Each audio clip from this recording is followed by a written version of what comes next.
नमस्कार, आप देख रहे हैं डीए न्यूज प्लस का खास कार्यक्रम चर्चा है और बहुत सारी चर्चाओं के साथ हाजिर हूं मैं शकील साजिद। भारतीय सिनेमा के बेहद शानदार अभिनेता परेश रावल आज अपना 71वां जन्मदिन मना रहे हैं। वो सिर्फ कॉमेडी तक सीमित नहीं है, बल्कि परेश रावल विलेन, गंभीर किरदारों और सामाजिक फिल्मों तक फैला एक शानदार नाम है। फिल्मों में उनकी शुरुआत खतरनाक विलेन के रूप में हुई थी। इतना असरदार अभिनय के लोग उन्हें असल जिंदगी भी विलेन मानकर उनसे डरने लगे थे।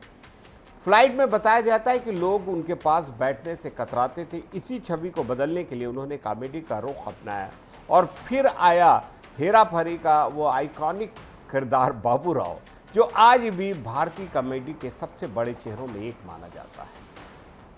अंदाज अपना अपना में तेजा, हंगामा, वेलकम, आवारा, पागल दीवाना जैसी फिल्मों में उनकी कॉमिक टाइमिंग ने उन्हें अलग पहचान दी। वहीं ओ माय गॉड और टेबल नंबर 21 जैसी फिल्मों में उन्हें गंभीर और सोचने पे मजबूर कर देने वाले किरदार निभाए। परेश रावल दरअसल थिएटर से आए कलाकार और अपनी बेबाकी के लिए भी जाने जाते हैं।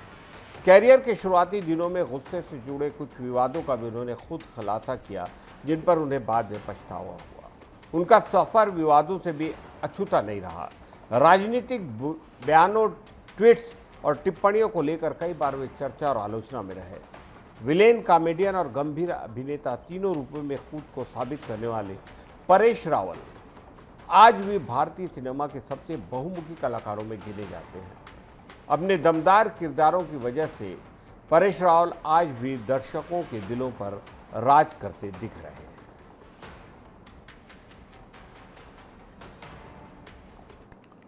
छत्तीसगढ़ में दवाओं की गुणवत्ता को लेकर बड़ा और गंभीर मामला सामने आया है। खाद्य और औषधि प्रशासन ने प्रसव, दर्द, बुखार और सर्दी जुकाम में इस्तेमाल होने वाली कई दवाओं को लैब टेस्ट में फेल यानी अमानक और मिथ्या घोषित किया है। इसके बाद संबंधित बैच की बिक्री, भंडारण और वितरण पर तुरंत रोक लगा दी गई है। जानकारी के मुताबिक drug controller general of India और राज्य स्तरीय जांच रिपोर्ट में ऑक्सीटोसिन इंजेक्शन समेत कई दवाएं गुणवत्ता मानकों पर खरी नहीं उतरी। सबसे गंभीर मामला ऑक्सीटोसिन इंजेक्शन IP5 ml का है, जिसका एक बैच जांच में पूरी तरह अमानक पाया गया है। इसके अलावा दर्द और बुखार में इस्तेमाल होने वाली 4 अन्य दवाएं भी फेल पाई गई हैं, जिनमें हरिद्वार, हिमाचल प्रदेश और अन्य राज्यों की फार्मास्यूटिकल कंपनियों की दवाएं शामिल हैं।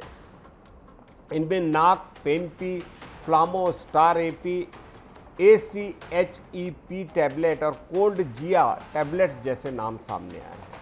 FDA ने सभी जिला औषधि नियंत्रण अधिकारियों को सख्त निर्देश दिए हैं कि मेडिकल स्टोर, थोक विक्रेताओं और अस्पतालों में सघन जांच की जाए और इन बैचों की सभी दवाओं को तुरंत जब्त किया जाए। साथ ही यह भी सुनिश्चित करने को कहा गया है कि इन दवाओं का उपयोग पूरी तरह बंद हो। विभाग ने आम लोगों से भी सतर्क रहने की अपील की है। यदि किसी दवा के सेवन के बाद साइड इफेक्ट या गुणवत्ता पर संदेह हो तो हेल्पलाइन नंबर 9340597097 पर शिकायत दर्ज करा सकते हैं। ये पहला मामला नहीं है। इससे पहले भी छत्तीसगढ़ में कई दवाएं गुणवत्ता की जांच में फेल पाई जा चुके हैं। कुछ मामलों में नकली दवाओं के बैच भी सामने आए थे, जिन पर बाद में रोक लगाई गई है। फिलहाल इस कार्रवाई के बाद पूरे राज्य में दवा बाजार की जांच तेज कर दी गई है और स्वास्थ्य विभाग हाई अलर्ट पर है। रिपोर्ट्स के मुताबिक मरीजों की सुरक्षा को देखते हुए ये कार्रवाई बेहद अहम मानी जा रही है।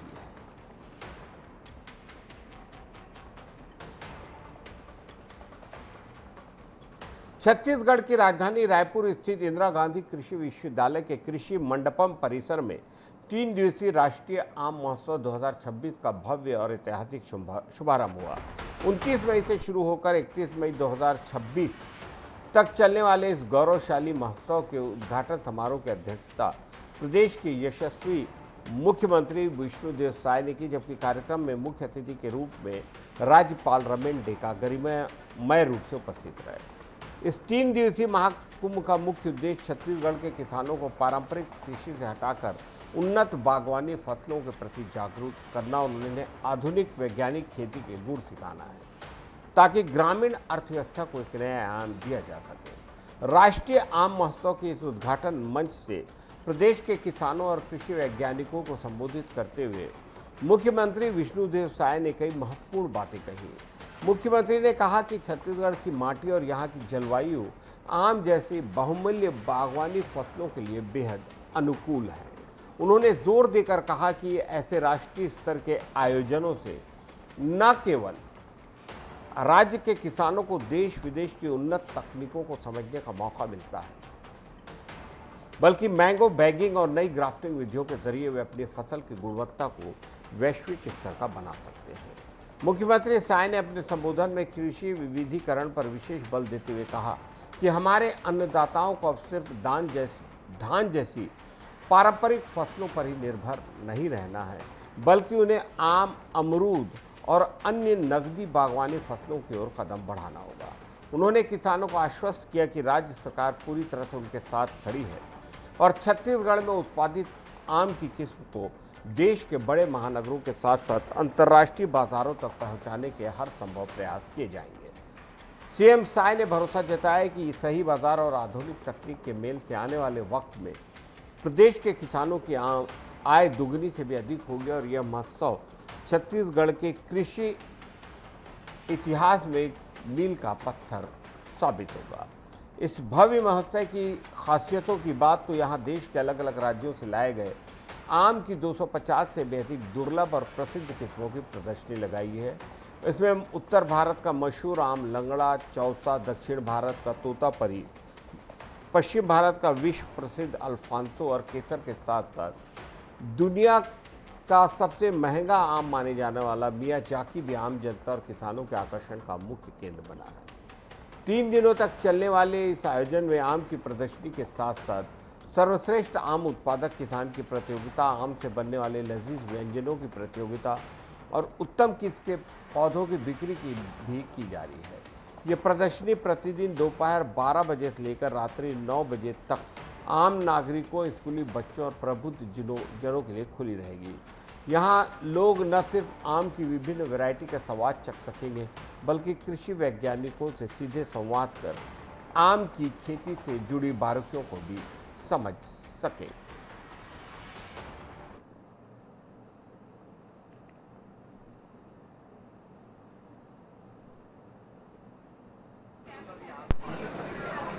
आज इंदिरा गांधी कृषि विश्वविद्यालय में राष्ट्रीय आम महोत्सव का आयोजन हुआ है। आज उसका शुभारंभ हुआ है। 3 दिनों तक ये महोत्सव चलेगा और आज हमारे प्रदेश के माननीय राज्यपाल महोदय के करकमलों से महोत्सव का शुभारंभ हुआ है और इसमें 5 प्रदेश के आम उत्पादक कृषक भी पधारे हैं और उनका और सभी आज के इस अवसर पर जो आए हैं उनका सबका स्वागत है, अभिनंदन है। और करीब 250 प्रजाति का एग्जीबिशन यहाँ पर रखा गया है और इसमें छोटा से लेकर बड़ा से बड़ा आम, हाथी झोल बीजापुर में जो होता है करीब 2.5 किलो 3 किलो का, वो भी रखा हुआ है और आम फलों का राजा कहलाता है। तो आप लोगों के माध्यम से सभी से हमारा आह्वान होगा कि सभी यहाँ पर समय निकाल कर आएँ और ज़रूर आम के एग्जीबिशन को देखें और किसानों की आय वृद्धि में ये आम की खेती बहुत ही सहायक है। आज हम लोगों को यहाँ से ज़्यादा आम एक्सपोर्ट करने की भी आवश्यकता है और इसके लिए हमारा इंदिरा गांधी कृषि विश्वविद्यालय भी और यहाँ का उद्यानिकी विभाग भी लगा हुआ है। बहुत बहुत उनको बधाई, शुभकामनाएं हैं। सभी किसानों को भी बधाई, शुभकामनाएं। 30 मई का दिन भारतीय मीडिया इतिहास में बेहद खास माना जाता है। 30 मई 1826 में देश का पहला हिंदी समाचार पत्र उदंत मार्तंड प्रकाशित हुआ था और इसी ऐतिहासिक समाचार पत्र की याद में हर साल 30 मई को हिंदी पत्रकारिता दिवस मनाया जाता है और आज 200वां वर्ष हम मना रहे हैं। इस अखबार की शुरुआत कोलकाता से स्वर्गीय पंडित जुगल किशोर शुक्ल ने की थी। उस दौर में जब हिंदी भाषा में पत्रकारिता लगभग न के बराबर थी, तब उदंत मार्तंड ने आम जनता की आवाज़ बनने की सफल कोशिश की। हालांकि संसाधनों की कमी और आर्थिक कठिनाइयों के कारण यह अखबार ज़्यादा वक्त तक चल नहीं पाया, लेकिन इसे हिंदी पत्रकारिता की नींव रखने वाला पहला और ऐतिहासिक कदम माना जाता है। और हिंदी पत्रकारिता दिवस मनाने का मुख्य उद्देश्य केवल एक अखबार की शुरुआत याद करना नहीं, बल्कि उस यात्रा को सम्मान देना है जिसने हिंदी भाषा को जन जन तक पहुँचाया। ये दिन पत्रकारों की भूमिका, जिम्मेदारियों और लोकतंत्र में उनकी बेहद अहमियत को भी याद दिलाता है। पत्रकारिता को लोकतंत्र का चौथा स्तंभ कहा जाता है और हिंदी पत्रकारिता ने गांव, कस्बों और आम लोगों की आवाज़ को मुख्य धारा तक पहुंचाने में बड़ी भूमिका निभाई है। वक्त के साथ साथ यह यात्रा प्रिंट से निकलकर अब टीवी, रेडियो और डिजिटल मीडिया तक पहुंच चुकी है। आज के दौर में जहां सूचना की रफ्तार बेहद तेज है, वहीं पत्रकारिता की जिम्मेदारी और भी बढ़ गई है। सटीकता, निष्पक्षता और विश्वसनीयता अब पहले से ज़्यादा बड़ी चुनौती बन गई है। हर साल 30 मई को पत्रकार और मीडिया संस्थान इस दिन को मनाकर न सिर्फ अपने इतिहास को याद करते हैं, बल्कि ये संकल्प भी लेते हैं कि हिंदी पत्रकारिता को और मजबूत, जिम्मेदार और जनहितकारी बनाया जाएगा। यही दिन हमें याद दिलाता है कि हिंदी पत्रकारिता सिर्फ खबर नहीं, बल्कि समाज की आवाज़ है। यहाँ ये बताना भी बेहद ज़रूरी है कि आज 200 वर्ष के पत्रकारिता दिवस के उपलक्ष्य में राम मंदिर VIP रोड में रायपुर प्रेस क्लब द्वारा एक पत्रकारिता दिवस का बहुत भव्य आयोजन किया गया था, जिसमें मुख्यमंत्री विष्णुदेव साय ने ये संदेश भी दिया और इसके लिए रायपुर प्रेस क्लब अध्यक्ष मोहन तिवारी, महासचिव गौरव शर्मा भारती और पूरे सदस्य, पूरे पत्रकार जगत इसके लिए बधाई के पात्र हैं।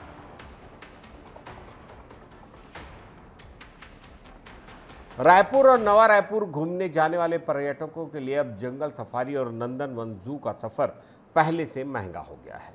छत्तीसगढ़ शासन के वन एवं जलवायु परिवर्तन विभाग ने नई रेट पॉलिसी लागू करते हुए टिकट दरों में औसतन 50% तक की भारी बढ़ोतरी कर दी है। कुछ श्रेणियों में ये बढ़ोतरी दुगने तक पहुंच गई है।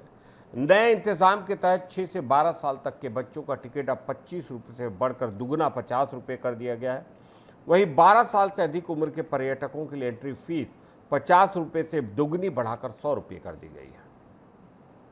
विदेशी पर्यटकों के लिए भी बड़ा बदलाव है। जहां पहले 200 रुपये उन्हें लगते थे, अब उन्हें 500 रुपये चुकाने होंगे। हालांकि वरिष्ठ नागरिकों और दिव्यांग जनों को एंट्री में राहत दी गई है। उनके लिए प्रवेश पहले की तरह निःशुल्क रहेगा, लेकिन इसके लिए वैध पहचान पत्र दिखाना अनिवार्य होगा। विभाग ने यह भी स्पष्ट किया है कि यह छूट वीकेंड, सार्वजनिक अवकाश और सरकारी छुट्टियों के दिनों में लागू नहीं होगी। वरिष्ठ नागरिकों और दिव्यांग जनों को सिर्फ एंट्री ही नहीं, जंगल सफारी की राइड्स भी महंगी कर दी गई है। सामान्य बस सफारी, AC बस और इलेक्ट्रिक बस के किराए में वृद्धि की गई है, जिससे पर्यटकों का कुल खर्च बढ़ना तय है। वन विभाग का कहना है कि यह बदलाव रख रखाव, संचालन लागत और पर्यटक सुविधाओं के विस्तार को ध्यान में रखकर किया गया है, ताकि सफारी और जू की व्यवस्थाओं को और बेहतर बनाया जा सके। नवा रायपुर स्थित ये जंगल सफारी करीब 800 एकड़ में फैली हुई है, जहां टाइगर, शेर, भालू और शाकाहारी वन्य जीवों के लिए अलग अलग सेक्टर बनाए गए हैं। हरियाली, खांडवा जलाशय और प्राकृतिक वातावरण इसे पर्यटकों के लिए आकर्षण का केंद्र बनाते हैं। लेकिन अब नई दरों के बाद परिवार के साथ घूमने आने वाले पर्यटकों के बजट पर सीधा असर पड़ेगा और जंगल सफारी का अनुभव पहले से ज़्यादा महंगा हो गया है। रिपोर्ट की माने तो घूमने का रोमांच तो बरकरार है, लेकिन अब खर्च बढ़ने की वजह से जेब थोड़ी और ढीली करनी होगी।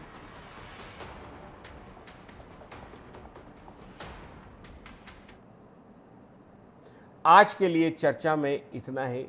इजाज़त दीजिए शकील साजिद को। नमस्कार।